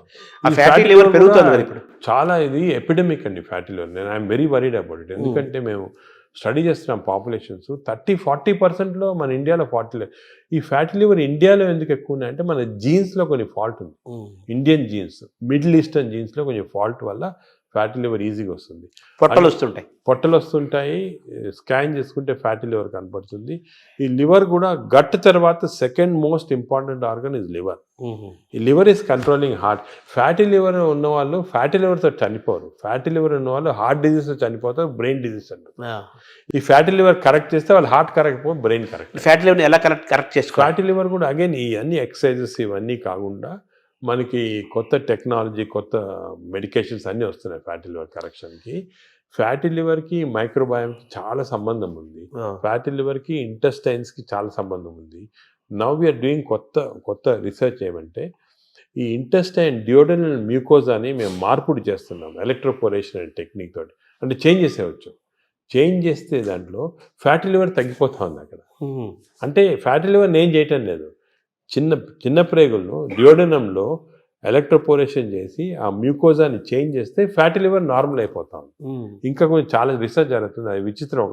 We are going to come with a new device with which we can change the duodenal mucosa. దీన్ని డియోడెనల్ మ్యూకోజల్ రీసర్ఫేసింగ్ అంటారు. అది చేస్తే లివర్లో ఫ్యాట్ పోతాం. తర్వాత ఇప్పుడు ఈ క్యాన్సర్ పెరుగుతోంది, దాని మీద కూడా మీరు రీసెర్చ్ చేస్తున్నారు.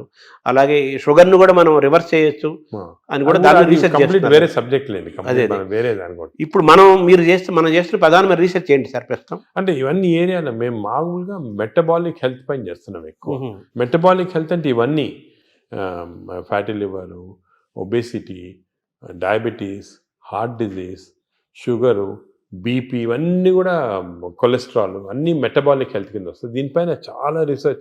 అంటే నేను చెప్పినట్టు ఒక రోజు మాట్లాడుకోవచ్చు మన రీసెర్చ్ గురించి. మేమేం చేస్తున్నాం అంటే మా యానిమల్ ల్యాబ్, మా దగ్గర పెద్ద యానిమల్ ల్యాబ్ ఉంది. యానిమల్ ల్యాబ్లో రీసెర్చ్ చేసి హౌ టు ట్రాన్స్లేషనల్ రీసెర్చ్ అంటారు. We have India's largest translational research centre. ఇంకోటి ఏం చేసామంటే మేము నాట్ ఓన్లీ ఇక్కడ డాక్టర్స్ కాకుండా ఐఐటిలో ఉన్న ఇంజనీర్స్ని, అలా IIITలో ఉన్న ఆర్టిఫిషియల్ ఇంటెలిజెన్స్ ఇంజనీర్స్ని, అదేవిధంగా హైదరాబాద్ యూనివర్సిటీలో ఉన్న మైక్రోబయాలజిస్టులు అందరూ కూడా తీసుకొచ్చే కన్సోర్షియం లాగా చేసి we are doing extensive research in this area. Because మేము చేసే రీసెర్చ్ ఇప్పుడు రేపు మీకు రాకపోయినా ఒక 4-5 yearsలో చాలా చేంజెస్ వస్తాయి. 4-5 years అంత తొందరగా వచ్చేస్తే I'm aiming in 5 years time we should change this whole concept in metabolic health. ఈ రీసెర్చ్ వల్ల మన దేశంలోనే కొత్త ప్రోడక్ట్స్, కొత్త టెక్నిక్స్, కొత్త టెక్నాలజీ, కొత్త హెల్త్ సబ్స్టెన్సెస్, మేము చెప్పాం కదా డెసికేటెడ్ స్టూల్ క్రాప్స్, ఇటువంటివన్నీ కూడా తీసుకొచ్చేస్తాం. ఐఎమ్ కాన్ఫిడెంట్ 5 yearsలో. ఇంకోటి ఏమంటే we are also trying to form a big consortium with other hospitals in the country. ఇప్పుడు ఆల్ ఇండియా ఇన్స్టిట్యూట్ ఉంది మెడికల్ సైన్సెస్ ఢిల్లీలో, అదేవిధంగా PGI చండీగఢ్లో ఉంది. ఇవన్నీ కూడా అందరం కూడా షుడ్ కమ్ టుగెదర్. ఇప్పుడు this is the lesson we are learn from western country. యుఎస్లో అనుకోండి మేయో క్లినిక్, క్లీవ్లాండ్ క్లినిక్, ఇవన్నీ కూడా కలిపి చేసి ఫాస్ట్గా వచ్చేస్తాయి రిజల్ట్. ఒకరొకరు చేయాలంటే 10-15 సంవత్సరాలు పడుతుంది. ఇందాక మీరు ఒక మాట అన్నారు కదా సార్, ఈ జీన్స్ గురించి అన్నారు. మన జీన్స్ వల్లనే మనకి ఫ్యాటీ లివర్ పెరుగుతుంది, పొట్టలు అన్ని స్టడీ చేసి పెరుగుతుంది అంటున్నారు. మన ఇండియన్స్ లో రివర్స్ చేయలేమా మనం? జీన్స్ రివర్స్ చేయలేం, కానీ జీన్స్ ని PNPLR అని కొన్ని జీన్స్ ఉన్నాయి మన ఫ్యాటీ లివర్ వచ్చి, దాన్ని జీన్స్ ని మార్పుడి చేయొచ్చు. కానీ చాలా జెనెటిక్ ఇంజనీరింగ్ అని చాలా వేరే డిఫరెంట్ సబ్జెక్ట్. కానీ ఎపిజెనెటిక్స్ అని వచ్చింది. అవునవును. ఈ ఎపిజెనెటిక్స్ టెక్నిక్స్ లో ఈ జీన్స్ ని బ్లాక్ చేశారు. చెడ్డ జీన్స్ ని మనం బ్లాక్ చేయొచ్చు. అవి కూడా చేస్తున్నాం. అంటే మనం డిఎన్ఏని చేంజ్ చేయటమంటారా? దాన్ని డిఎన్ఏ చేంజ్ చేయలేం, కానీ డిఎన్ఏ ఎఫెక్ట్ ని బ్లాక్ చేయొచ్చు. అంటే డిఎన్ఏ ఎలాగా డిఎన్ఏ బాడీలో ఉందనుకోండి, ఇట్ ప్రొడ్యూసెస్ ఆర్ఎన్ఏ ఇచ్చి ప్రోటీన్స్ వస్తాయి, పాత్వే. అలాగే మనకి అంత పాత్వే నార్మల్గా. సో మనం చెడ్డు డిఎన్ఏ ఉన్నా కూడా అది చెడ్డ ఆర్ఎన్ఏ కాకుండా బ్లాక్ చేయొచ్చు. సార్ ఈ క్రమంలో ఈ బ్యాక్టీరియా మేనేజ్మెంట్లో మనకు యోగా, సూర్య నమస్కారాలు, ధ్యానము, స్పిరిచువల్ థింకింగ్, కళలు ఇవన్నీ ఉన్నాయి కదా. అంటే స్పిరిచువల్ థింకింగ్ అంటే మెడిటేషన్ టైప్, బ్రెయిన్ అంటే management of brain management, various meditation అటువంటి చేయొచ్చు. అదేవిధంగా యోగా కూడా కొంతవరకు ఇట్ ఈస్ బెనిఫిషియల్ అని చాలా రీసెర్చ్ జరిగింది ఇంట్లో. ఇవన్నీ ఎలాగంటే వీఆర్ మాడ్యులేటింగ్ అవర్ బ్రెయిన్లో ఉన్న కెమికల్స్ మాడ్యులేట్ చేస్తున్నాం. దాంతోపాటు గట్ బ్యాక్టీరియా ఇవన్నీ ఇప్పుడు యోగాలో చూసాము, అది కూడా రీసెర్చ్ చేస్తున్నాము. యోగా కన్సిస్టెంట్గా చేస్తే బ్యాక్టీరియా చేంజ్ అయిపోతుంది. అవునా? So all these things are interconnected. సో మీరు చెప్పినట్టు చాలా పెద్ద కన్సోర్షియం ఫామ్ చేసి we are doing lot of research. అంటే ఈ షుగర్ అనేది మనకి, ఈ డయాబెటీస్ అనేది మోస్ట్ ఛాలెంజింగ్ గా ఉంది. అది కూడా మనం విల్ గెట్ ఆన్సర్స్. ఇవన్నీ కూడా part of the research will get good answers. So reverse చేసే అవకాశం మనకు ఉంది. కొత్త అన్ని కూడా రివర్సిబుల్ అండి. షుగరే కాదు, ఈవెన్ హార్ట్ బ్లాక్స్, అదేవిధంగా బ్రెయిన్ ఇది డిమెన్షియా, న్యూరలాజికల్ ప్రోగ్రెషన్ అన్ని రివర్స్ చేసేయచ్చు. మనకి మెయిన్ రీసెర్చ్ ఏమంటే we have to work on this preventable. ఒక్కసారి జబ్బు వచ్చిన తర్వాత బదులు మనము ప్రివెన్షన్, రివర్సిబిలిటీ అంటే వచ్చిన తర్వాత ఎలా మార్పు చేయాలి, దీనిపైన అంత కాన్సన్ట్రేషన్. ఈ ఒబెసిటీని తగ్గించడానికి, అలాగే ఈ షుగర్ డయాబెటీస్ని కంట్రోల్ చేయడానికి ఇంజెక్షన్స్ వచ్చాయి అంటున్నారు. ఇప్పుడు కొత్తగా GLP-1 అనలాగ్స్ అంటారు. అంటే మనకి నార్మల్గా బాడీలో స్మాల్ ఇంటెస్టైన్లో GLP-1 హార్మోన్స్ ప్రొడ్యూస్ అవుతాయి. అవి మన ఈ ఇంటెస్టైన్స్ మ్యూకోజా చెడిపోవటం వల్ల కానీ, బ్యాక్టీరియా వల్ల ప్రొడ్యూస్ అవుతుంది GLP-1. ఇవన్నీ పోతే ఆర్టిఫిషియల్గా ఈ GLP-1 ఇవ్వచ్చు. కానీ ఇది నా ప్రకారం చాలా తప్పు. ఇది ఈ ఆర్టిఫిషియల్ మంజోరం అని, ఒజంబిక్ అని ఇవన్నీ ప్రజలు లేటెస్ట్ వచ్చాయి. ఇప్పుడు మెడికల్ షాప్స్లో అమ్ముతున్నారు, తీసుకొని తప్పు చేయకూడదు. అది ఎందుకు అంటే ఈ GLP-1 మన బాడీలో న్యాచురల్గా ప్రొడ్యూస్ అవుతుంది. నేచర్కి ఎంత ప్రొడ్యూస్ చేయాలా, ఎక్కడ ఆపాలా, ఎక్కడ రివర్స్ చేయాలా, ఇవన్నీ నేచర్ తెలుసు. మనం మాట్లాడుకున్నాం కానీ డయట్, మైక్రోబయాము, ఫిజికల్ ఎక్సర్సైజ్, స్లీప్ ఇవన్నీ నార్మల్గా ఇస్తే బాడీ న్యాచురల్గా ప్రొడ్యూస్ చేస్తుంది. ఇవన్నీ అబ్నార్మల్గా ఉంటే మనకి బయట నుంచి ఆర్టిఫిషియల్గా అవుతుంది. బట్ ఆర్టిఫిషియల్ మెడిసిన్ తోటి మనకి ఎంత లిమిట్, ఎంత తీసుకోవాలి, ఎప్పుడు ఆపాలి, ఇవన్నీ కరెక్ట్ తెలియదు. నేను చూశాను చాలామంది ఈ ఇంజెక్షన్స్ వాడుతున్నారు. ఇండియాలో కూడా వచ్చేసింది ఇంజెక్షన్ వచ్చేసింది, ఇండియాలో కూడా చీప్గా వచ్చేసింది. దీనివల్ల ఏం డేంజర్ అంటే వాడినప్పుడు 2-3 నెలలు 6 నెలలు బాగుంటుంది, వెయిట్ తగ్గుతాము, ఆకలి తగ్గిపోతుంది. కానీ దీనిలో చాలా ఎఫెక్ట్ బాడీ పైన ఉంది. నేను అది కూడా స్టడీ చేస్తున్నాము. బాడీలో ఈ ఇంటెస్టైన్ నరాలు చెడిపోతున్నాయి, మూమెంట్ పోతా ఉంది, ఇంటెస్టైన్ అసలు మూమెంటే చెడిపోయింది. అదేవిధంగా బోన్స్ అబ్జార్ప్షన్ పోయి బోన్స్ వీక్ అయిపోతున్నాయి, మజిల్స్ ఎట్రోఫీ అవుతున్నాయి.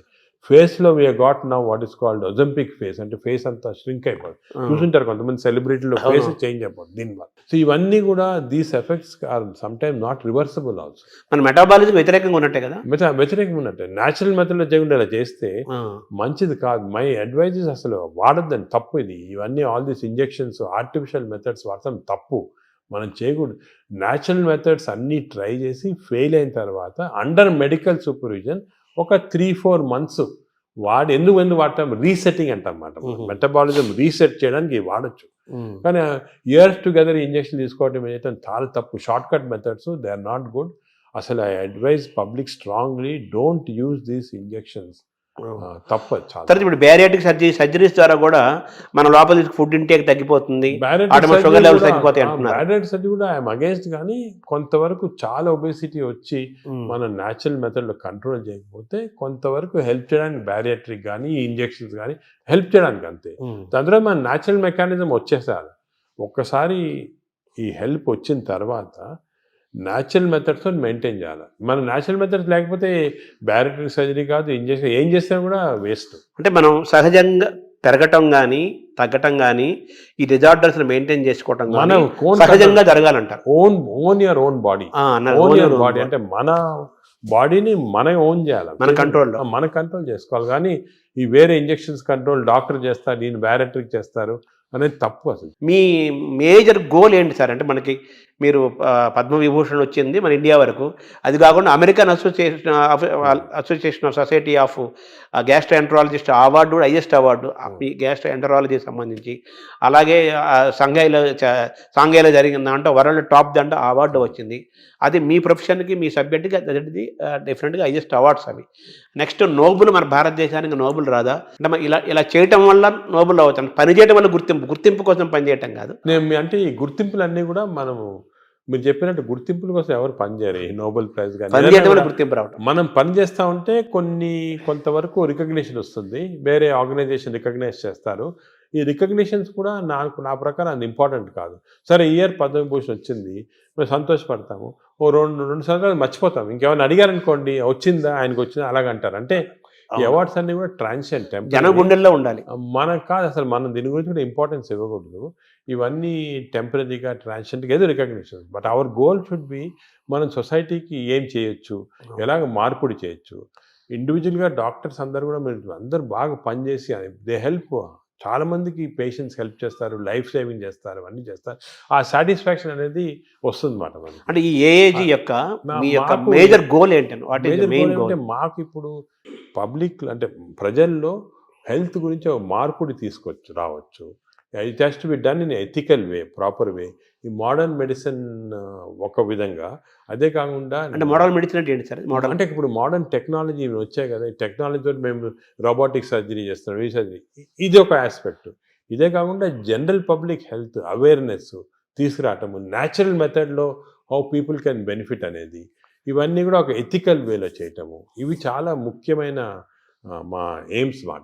అంటే వైద్యం అనేది అత్యంత ఖరీదైన అంశంగా మారిపోయింది కదా ఇప్పుడు. అది ఖరీదైన అంటే కొంతవరకు బికాస్ టెక్నాలజీ వల్ల దానివల్ల అవన్నీ ఉంటాయి, అది తీసేయండి. అది కూడా మేము మన ఓన్ టెక్నాలజీ తయారు చేయటం, దానికి ఇంజనీరింగ్ ఐఐటీస్ తోటి మేము చాలా చేస్తున్నాం. సో టెక్నాలజీ కాస్ట్ ఇప్పుడు ఇండియాలో ప్రస్తుతము $6 billion worth of medical equipment import చేస్తున్నాం. దాంట్లో 1.5 billion ఫ్రమ్ అమెరికా ఇట్సెల్ఫ్.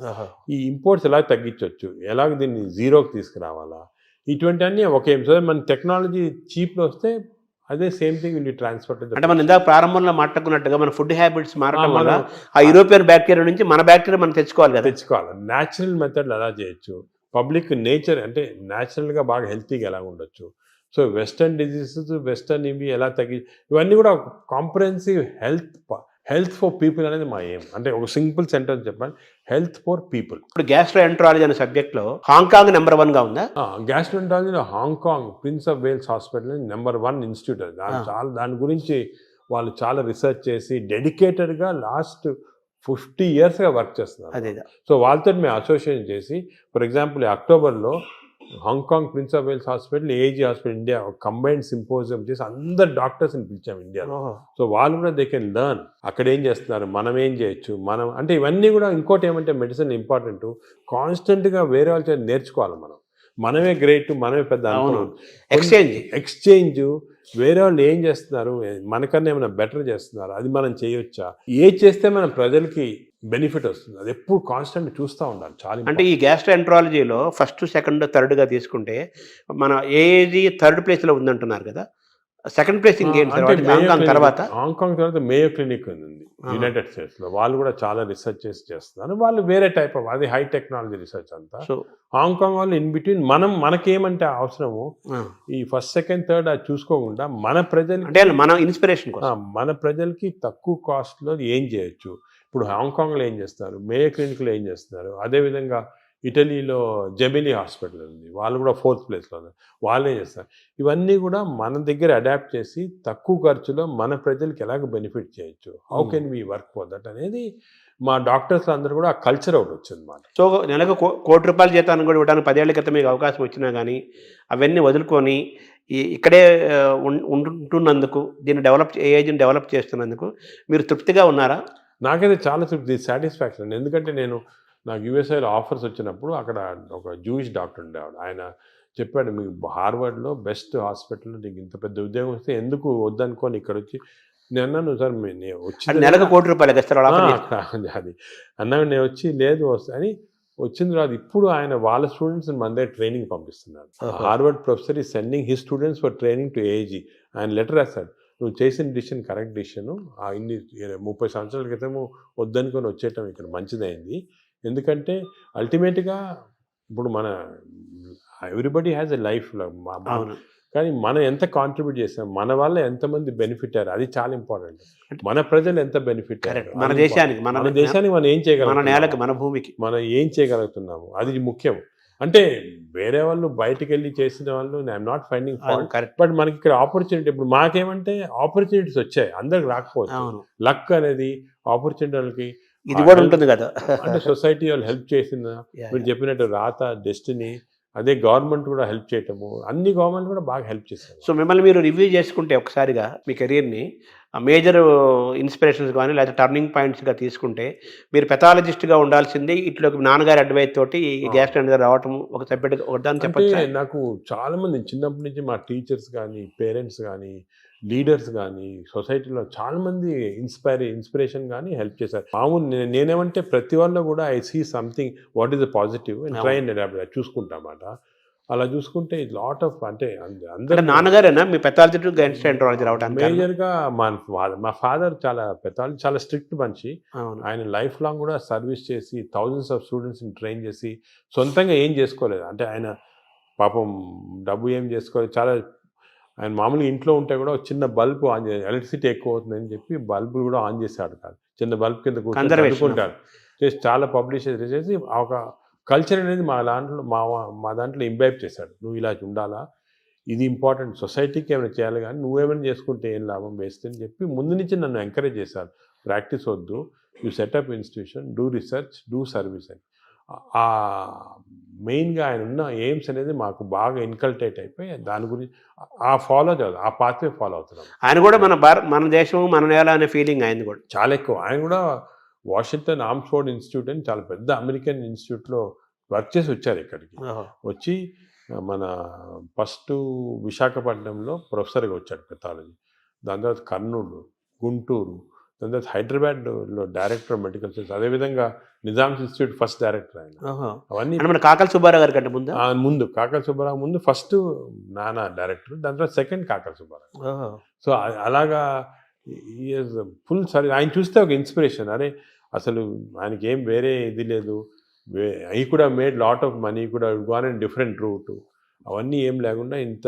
అంటే మిమ్మల్ని మీరు ఇప్పుడు ఎలా మేనేజ్ చేసుకుంటున్నారు సార్? మీకు ప్రొఫెషనల్ స్ట్రెస్ అలాగే మీకు అందరిలాగే మీకు 24 hours కదా. అంటే స్ట్రెస్ అనేది దానికి ట్రిక్ ఏమంటే చిన్న సింపుల్ ట్రిక్ అండి. You have to enjoy your work. Enjoy చేస్తే స్ట్రెస్ ఉండదు. ఇష్టపడమంటారు, ఇంటర్వ్యూ చేస్తున్నారు, మీరు ఎంజాయ్ చేస్తున్నారు, అలాగా ఎంజాయ్ చేస్తే మీకు 10 ఇంటర్వ్యూలు చేస్తే మీకేం స్ట్రెస్ ఉండదు. అలాగే నాకు కూడా సీరియస్ పేషెంట్స్ వాళ్ళ లైఫ్ సేవ్ చేస్తున్నాము. ప్రతి పేషెంట్కి ఒక స్టోరీ ఉంది. ప్రతి పేషెంట్ వెనకాతల ఒక లైఫ్ ఉంది. అవన్నీ మేము తీసుకుంటే we enjoy everything we do. ఆ ఎంజాయ్మెంట్ వచ్చిందనుకోండి అసలు స్ట్రెస్ 24 hours వర్క్ చేయొచ్చు. Only thing is proper nutrition, proper exercise, proper sleep అనేది మాస్టర్ చేయాలి. అది మాస్టర్ చేస్తే మిగతా అంతా. అంటే ఏఏజీని ఎలా చూడాలనుకుంటున్నారు భవిష్యత్తులో మీరు? నేను ఏజీ మా ఏమంటే it should become one of the best hospitals మన దేశంలో కాకుండా ఈవెన్ వరల్డ్ వైడ్. ఆల్రెడీ వచ్చేస్తుంది లక్కీ. న్యూస్ వీక్ మ్యాగజైన్ చాలా మేజర్ ఇచ్చేసారనమాట. సెన్సస్ చేసి దే రేటెడ్ ఇండియాలో only hospital taken is AG. AG is one of the best hospitals in the world ని they given that certificate. మీరు బయట చూసింటారు. అవును, మొత్తం తీసారు అది. So I'm very satisfied. కానీ ఇంకా కూడా చేయాలంటే ఒక లెవెల్కి వచ్చామని చెప్పి మనము వదిలేసుకుంటే స్లోగా డిటీరియేషన్ వస్తుంది. కాన్స్టెంట్గా బి అవేర్ ఆఫ్ దిస్. ఎందుకంటే ఇంకోటి మన దాంట్లో నేను చూసి మా స్టూడెంట్స్ చాలామంది మా ట్రైన్ చేస్తుంటాము. We got very bright students ఇండియాలో, మంచి డాక్టర్స్, బ్రైట్ స్టూడెంట్స్. వాళ్ళకి కరెక్ట్ పాత్వే చూపించి కరెక్ట్ ఇది కమర్షియలైజేషన్ వద్దు, you going to research, you going to doing good for public ఉన్న వరకు మీకు బాగా సాటిస్ఫాక్షన్. ఒక ఫిలాసఫీ వాళ్ళకి ఇచ్చి ఒక మంచి స్టూడెంట్స్ గ్రూప్ని నీ లైఫ్ స్టైల్లో 1000 మందిని తయారు చేయొచ్చు. అలాగే వాళ్ళు ఇంకో 1000 మందిని తయారు చేస్తారు. చూసుకోండి ఎలా స్ప్రెడ్ అవుతుంది. అదే we can create a society which is very positive. అంటే నాగేశ్వర రెడ్డి గారి యొక్క, మీ నాన్నగారి యొక్క వారసత్వాన్ని మీరు తీసుకున్నారు. ఆయన ఒక స్టైల్ ఆఫ్ లైఫ్, మీదొక మీదొక స్టైల్ ఇది డిఫరెంట్. పైకి ఇలా లేపారు ఏజ్ అనే దాన్ని. ఇప్పుడు నెక్స్ట్ మీ దాని నెక్స్ట్ జనరేషన్ ఉన్నారు మా ఆల్రెడీ సెట్ చేసాము. నెక్స్ట్ మంచి నాకన్నా మంచి వాళ్ళు ఉన్నారు నెక్స్ట్ జనరేషన్లో. రీసెర్చ్లో కానీ సొసైటీలో పనిచేయడానికి కానీ అందరు సెట్ అయిపోయారు. నేను ఇప్పుడు ఇర్రెలెవెంట్. ఈ స్టేజ్ అయిపోయింది నాది. నా పని అయితే అయిపోయింది. నెక్స్ట్ జనరేషన్ ఆల్రెడీ స్టార్ట్ చేశారు. నేను ఇప్పుడు ఉన్నా లేకపోయినా కూడా డిఫరెన్స్ లేదు. అలాగే వాళ్ళు నెక్స్ట్ జనరేషన్ సెట్ చేస్తారు. ఒక వ్యవస్థను క్రియేట్ చేసి వాళ్ళు నెక్స్ట్ జనరేషన్. నేను అనుకున్నాను మన దేశానికి అంటే ఏమంటే మనం కొంచెం లేట్ అయింది మన డెవలప్మెంట్లో దాంట్లో కానీ. ఇప్పుడు జపాన్ చూసుకోండి, వరల్డ్ వార్ తర్వాత ఎంత హార్డ్ వర్క్ చేసి వాళ్ళు వచ్చారు. ఇప్పుడు మనము ఇప్పుడు స్టార్ట్ చేయాలి. చైనా కూడా వాళ్ళు కూడా యాక్టివ్, వాళ్ళు వేరే అతట వాళ్ళంతే డెమోక్రసీ కాదు కాబట్టి ఈజీ అయిపోయింది. ఇప్పుడు మనం ఏం చేయాలంటే నెక్స్ట్ 20-30 years ఇలాగ అందరూ ఒక ఆశయంతో ఒక ఇచ్చేయాలని వర్క్ చేస్తే మన దేశం కూడా విల్ బికమ్ బెటర్. మీరు డాక్టర్స్కి, పబ్లిక్కి, ప్రభుత్వాలకి ఇచ్చే ఒక సింగిల్ మెసేజ్ ఏంటి సార్? సింగిల్ మెసేజ్ ఏమంటే నేను let us all work together, work hard, create the best culture. మన దగ్గర ఉంది best culture in the world. Thank you sir.